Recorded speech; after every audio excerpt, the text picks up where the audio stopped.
waktunya mati. Tetapi begitu Rasulullah SAW pulang dari masjid, begitu buka pintu, assalamualaikum, itu cahaya, itu jarum yang kecil kelihatan besar,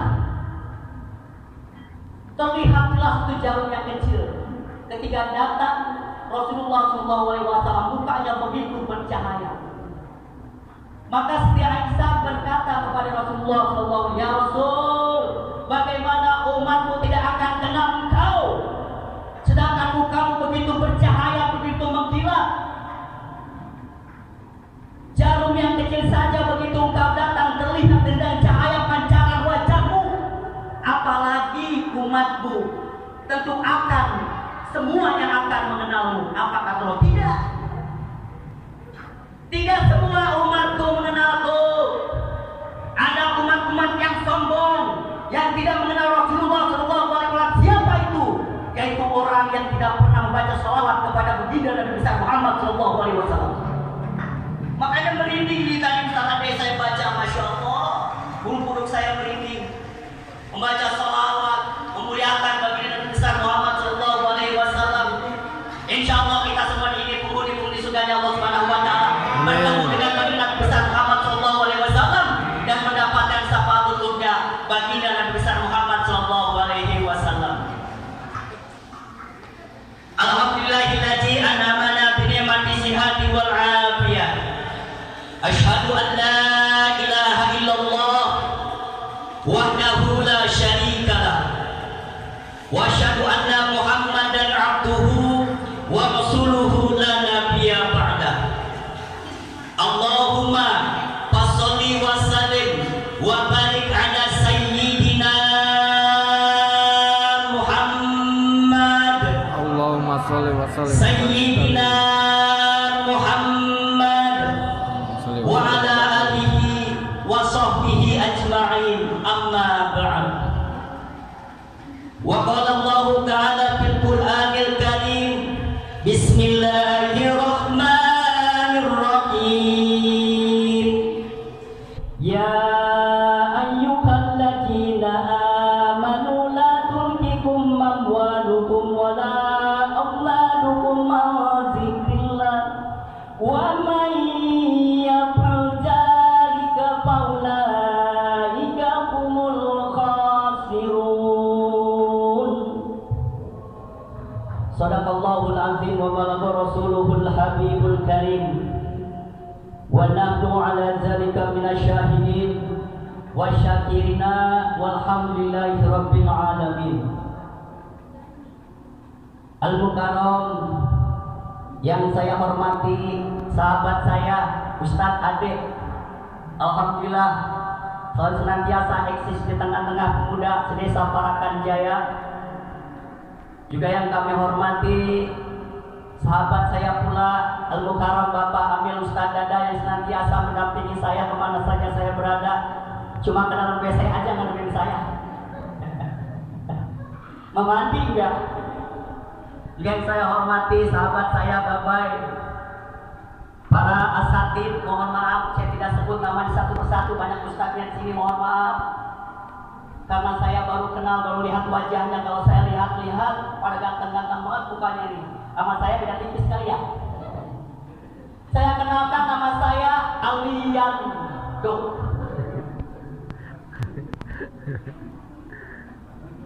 Percaya nggak nama saya Aliando? Nama saya Ali Wardana. Kenapa dinamakan Ali Wardana sama orang tua saya?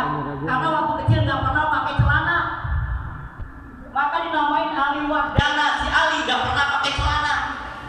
Tapi kalau udah gede, alhamdulillah sekarang udah rapi ya, celananya lengkap.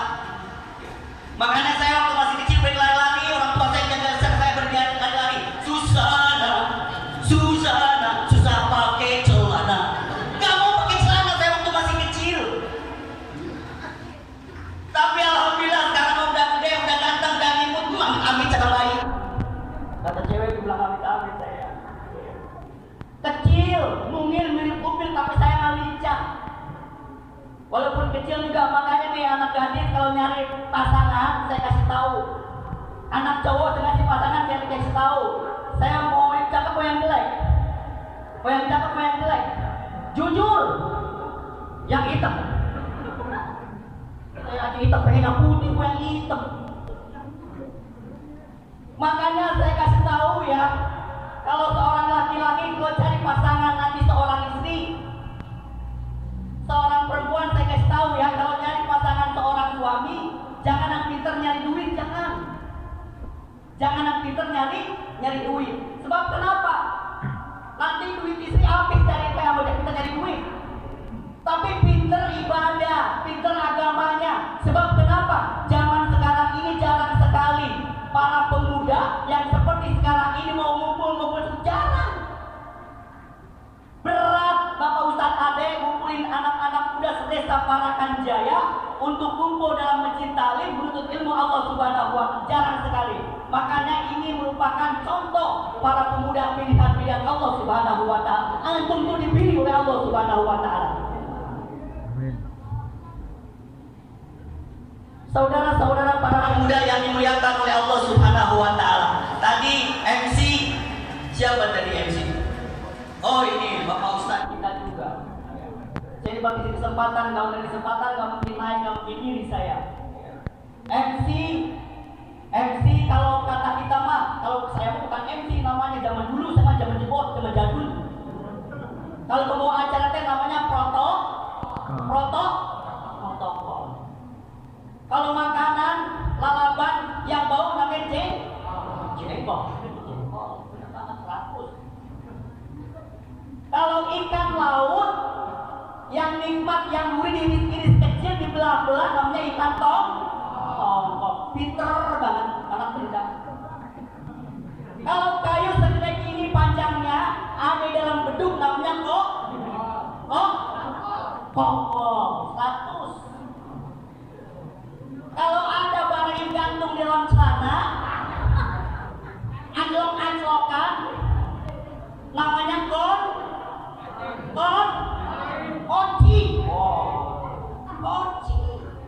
Jangan mungkin diganti poin sama pengajian, maksudnya diganti poin. Coba deh bahasa Arab.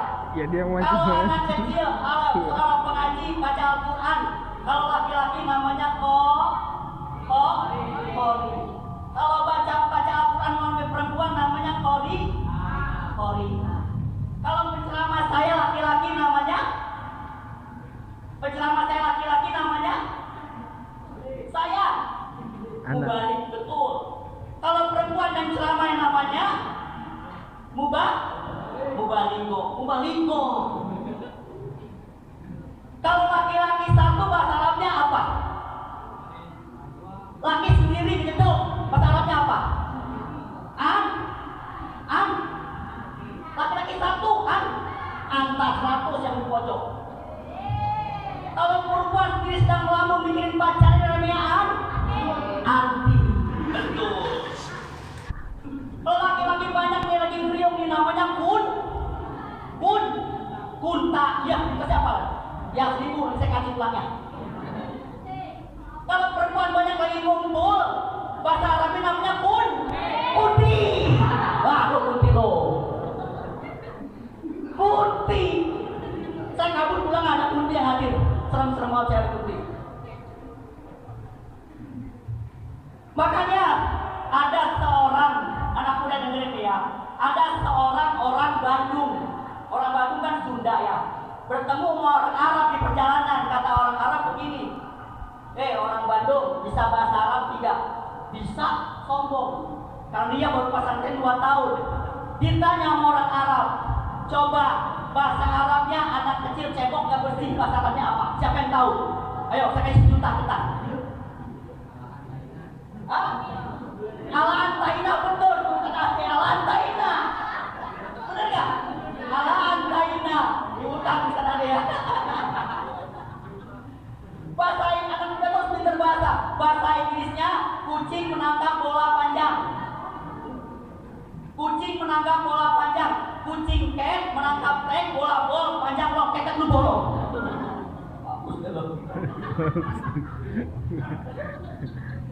Ceramahnya mana? Udah bercandanya. Sekarang ngaji. Ibnu Mas'ud radhiyallahu anhu pernah didatangi oleh seorang laki-laki. Laki-laki ini seorang anak muda, mukanya aut-autan, rambutnya aut-autan, mukanya enggak kudu. Seakan-akan di mukanya banyak sekali masalah yang terpendam dalam wajahnya. Lalu pemuda ini mendatangi Ibnu Mas'ud, tok tok tok tok, assalamualaikum, dibuka oleh Ibnu Mas'ud, waalaikumsalam, tetangga saya, ayo masuk. Ada apakah kau datang, keperluan apakah kau datang ke sini? Sahabat ini mengatakan, wahai Ibnu Mas'ud, sudah 3 hari saya nggak bisa tidur, nggak bisa makan, nggak bisa sare, nggak bisa kemana-mana, yang di otak saya ini pusing mikirin sesuatu. Tolong carikan Ibnu Mas'ud obat yang bisa mengobati penyakitku ini. Resah, gulanda, galau, gabut, semua ada dalam otakku. Itu kata pemuda tersebut. Maka Ibnu Mas'ud radhiyallahu anhu berkata kepada pemuda laki ini, wahai engkau seorang laki-laki,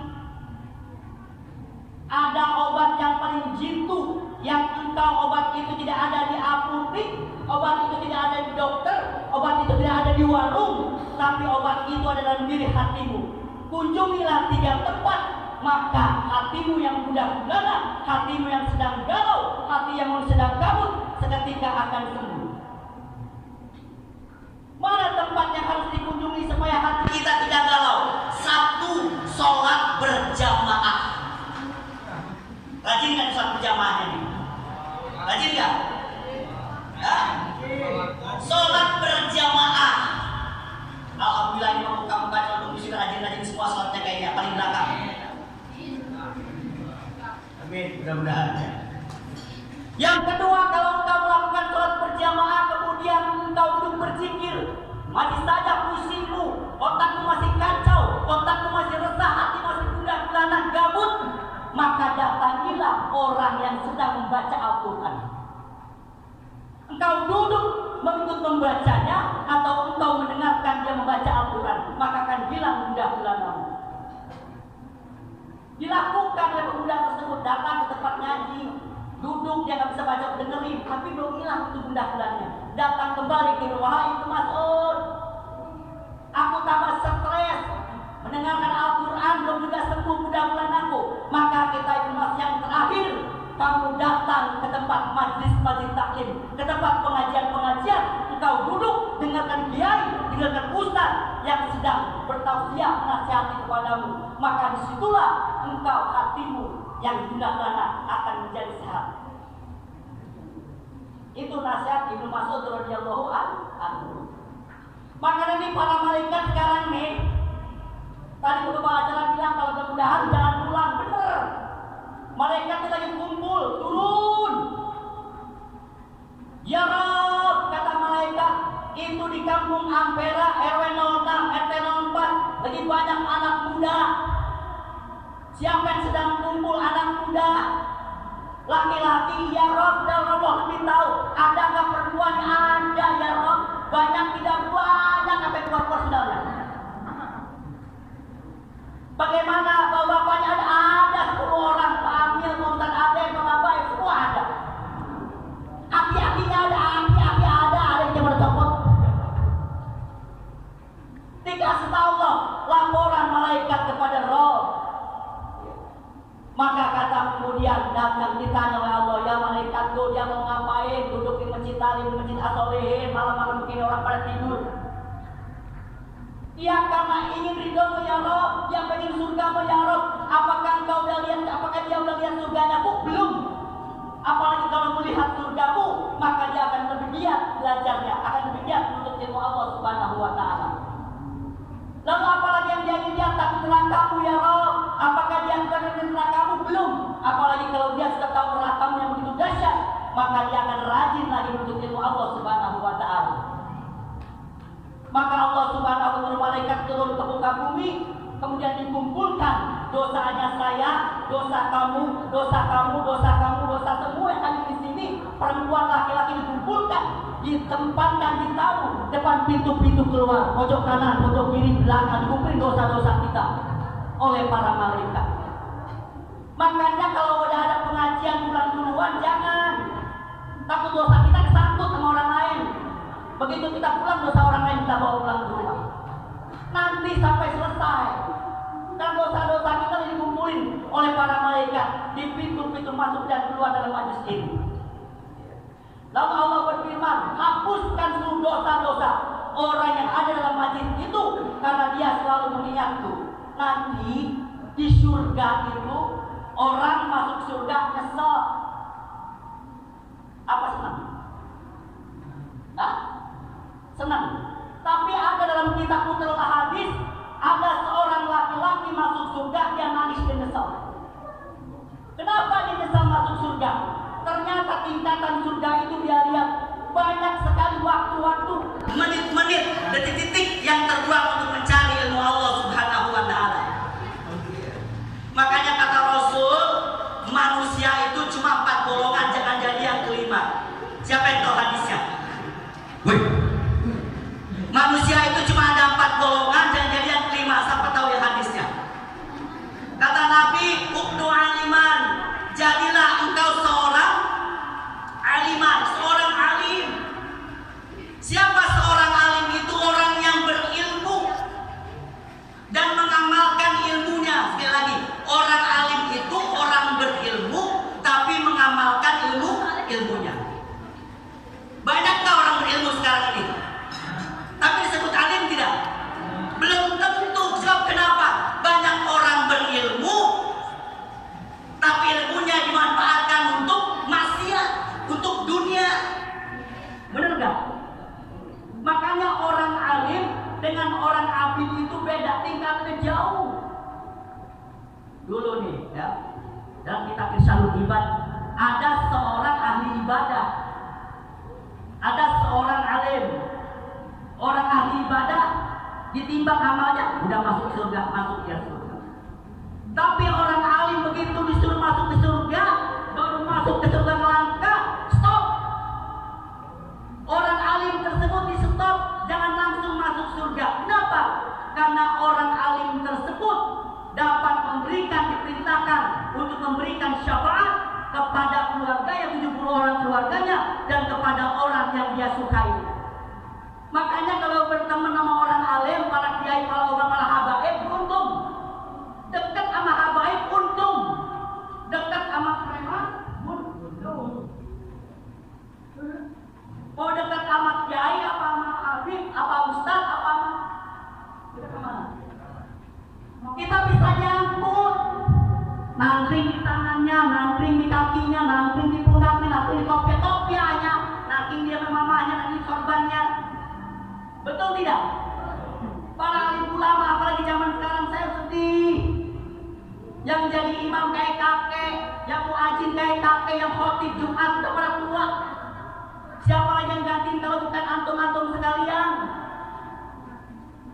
Makanya kejar ilmu agama, dan orang-orang yang menuntut ilmu Allah Subhanahu wa Ta'ala senantiasa diberikan keberkahan oleh Allah Subhanahu wa Ta'ala. Yang kedua kata Rasul, jadilah engkau seorang muta'alim. Apa itu al-muta'alim? Orang yang belajar. Kalau kita merasa nggak punya ilmu, belum cukup ilmunya, jangan jadi pengajar. Jadilah orang yang belajar, mencari ilmu Allah Subhanahu wa Ta'ala. Cari ilmu sebanyak-banyaknya. Kenapa? Sebab kata Rasul, likulli syai'in thariq wa thariqul jannatil ilm. Segala sesuatu itu ada jalannya, dan jalan di surga Allah Subhanahu wa Ta'ala adalah dengan ilmu agama. Kalau kita ingin masuk surga harus tahu ilmunya. Ibadah pakai ilmu, benar nggak? Ngaji harus pakai ilmu. Ya, apalagi kita mendekati pasangan juga harus pakai ilmu. Jangan main serobot aja. Zaman sekarang kan anak muda, masya Allah, perempuan sekarang mah, ya, mohon maaf, di sini mah enggak, di sini mah enggak. Di luar kebanyakan sekarang mah perempuan dilihatnya tampang keren, kayak tenghok, kayak toingge,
Makanya kebanyakan zaman sekarang yang banyak mati duluan anak muda. Sebab kenapa? Balapan liar anakmu, balapan lari liar anak, jamuan terbuka pada mukanya.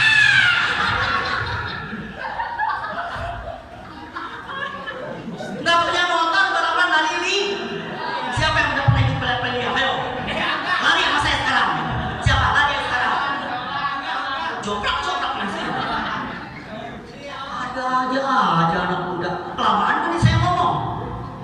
Hah? Dikasih waktu sebentar ini. Tapi panjangan ini saya ngomong deh. Odi, ditanya Odi. Rodi kepanjangan nggak?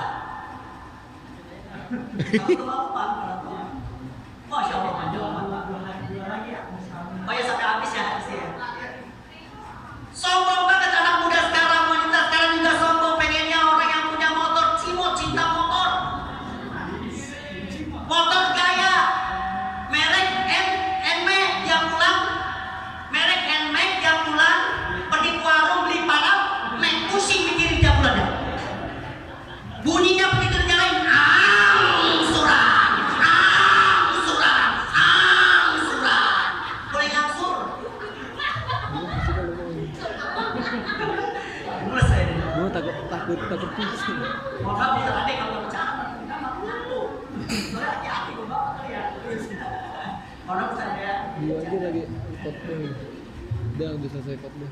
Begitu naik di bonceng, berangkat lari kemana? Ke Bilabong, pusatnya bodong. Begitu ke Bilabong kan anak muda sekarang pengennya gelap-gelap, pengen terang-terang. Nggak pengen, anak muda sekarang pengennya gelap-gelap, bukan jelek kali ya. Gosok-gosok masuk ke dalam tempat yang gelap konsingkok. Untung gak dipatok ulang kobra, kobra ketakut dia punya kobra, gede. Tuh anak muda sekarang, masya Allah. Makanya kalau sampai kita ya anak muda sekarang salah jalan, jangan sampai dia. Mudah-mudahan anak muda pada di sini mah. Anak muda sekarang kan masya Allah. Setan berdua, yang ketiga setan kita berdua, yang ketiga saya kok sebenarnya sebelah situ lihatnya. Anak muda sekarang kan gampang pakai jilbab rapi, anak ABG pakai jilbab 5 orang. TikTok ngapain coba? Rapi pakai jilbab TikTok. Entah apa yang membuat bersihmu. Apaan coba? Entah apa yang merasuki lihat rasa setan. Pakai jilbab rapi TikTok. Kalau TikTok jangan pakai jilbab. Aku ketok ya TikTok. Kalau ruang TikTok kan pakai jilbab. Sebel. Itu yang kedua. Yang ketiga kata Rasul, au mustami'an. Jadilah engkau yang orang yang suka mendengarkan ilmu nih. Sekarang lagi dengar ilmu nih. Kamu lagi dengerin ilmu, semua antum-antum sedang dengarkan ilmu. Itu termasuk orang yang diberikan kepada Allah Subhanahu wa taala yang salahnya Rasulullah sallallahu alaihi wasallam. Au mustami'an, orang yang mendengarkan ilmu, bisa ceramah langsung, bisa lewat YouTube, bisa lewat televisi, bisa lewat radio. Au mustami'an, orang yang mendengarkan ilmu. Kata Rasul yang keempat, jadilah engkau seorang yang keempat. Apa yang keempat? Au muhibban. Apa itu au muhibban? Orang yang mencintai ilmu. Orang yang mencintai ilmu. Kenapa orang itu mencintai ilmu? Karena kalau orang itu mencintai ilmu agama, berarti dia mencintai para habaib, para kiai, para ustaz, karena dia mencintai ilmunya. Bagaimana akan cinta para habaib, para kiai, para ulama kalau seandainya dia tidak mencintai ilmu agama? Ada pengajian pura-pura sakit gigi, ada pengajian tidur, disampar teman alim enak, kurang enak badan, yang benar lu gak enak lu asam. Kalau enak habis gue jilatin. Lalu yang terakhir kata Rasul, wala yakunil khabisa patahlika. Janganlah kamu menjadi orang yang kelima, maka engkau akan